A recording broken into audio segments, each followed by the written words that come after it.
حج کی تیاری، اخلاص کی عادت۔ انسان کوئی بھی اہم کام کرنے سے پہلے اس کی تیاری کرتا ہے تاکہ اسے اچھے طریقے سے سر انجام دے سکے اور مطلوبہ فوائد حاصل کر سکے۔ جو اہم کام بغیر تیاری کے کیا جائے اس سے وہ نتائج حاصل نہیں ہو پاتے جو انسان حاصل کرنا چاہتا ہے۔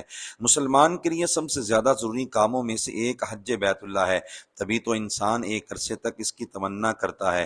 چنانچہ حج کی تیاری اس کے شایان شان ہونی چاہیے، اور یہ کافی نہیں کہ حج کے لیے روانگی کی تاریخ آنے کے بعد اس کا بندوبست کیا جائے، بلکہ بہت سے کاموں کی عادت ڈالنے کے لیے انہیں پہلے سے اختیار کرنا لازم ہے۔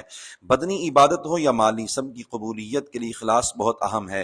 بالخصوص حج جیسی مشقت والی عبادت ہو اور انسان اخلاص کے بغیر اسے ادا کر کے ثواب ضائع کر دے تو اس سے بڑی نالائقی کیا ہو سکتی ہے۔ چنانچہ اگر ہمارے دل میں حج بیت اللہ کی سچی تمنا ہے تو ہمیں اخلاص کی عادت ڈالنی چاہیے۔ رحمت الہی سے بعید نہیں کہ وہ اخلاص کی برکت سے دیگر سعادتوں کے ساتھ ساتھ ہمیں حج کی توفیق بھی عطا فرما دے۔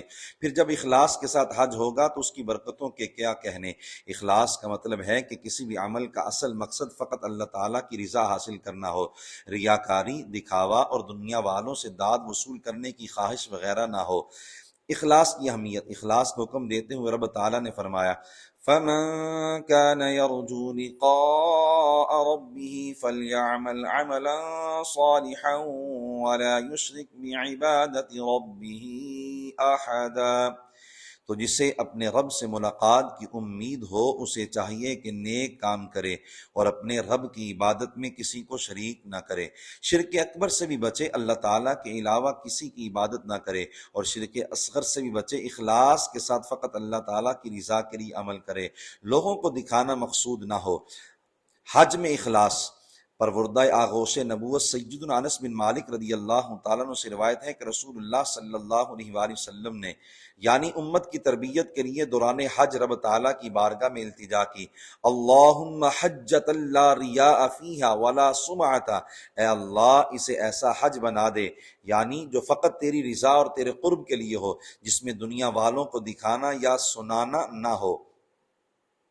اخلاص نہ ہونے کا انجام۔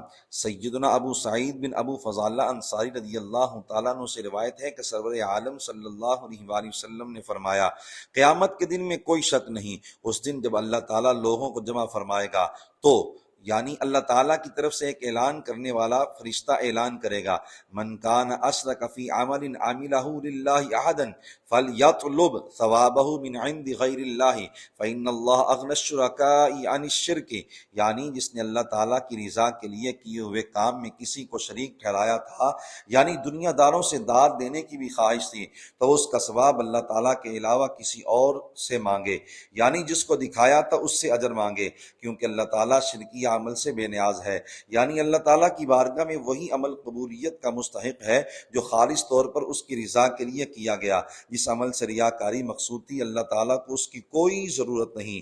ہمارے دور کی بڑی روحانی بیماریوں میں ایک ریاکاری بھی ہے۔ عمومی طور پر یہ عادت اتنی پختہ ہو جاتی ہے کہ ریاکار کو احساس بھی نہیں ہوتا کہ میں ریاکاری کر رہا ہوں۔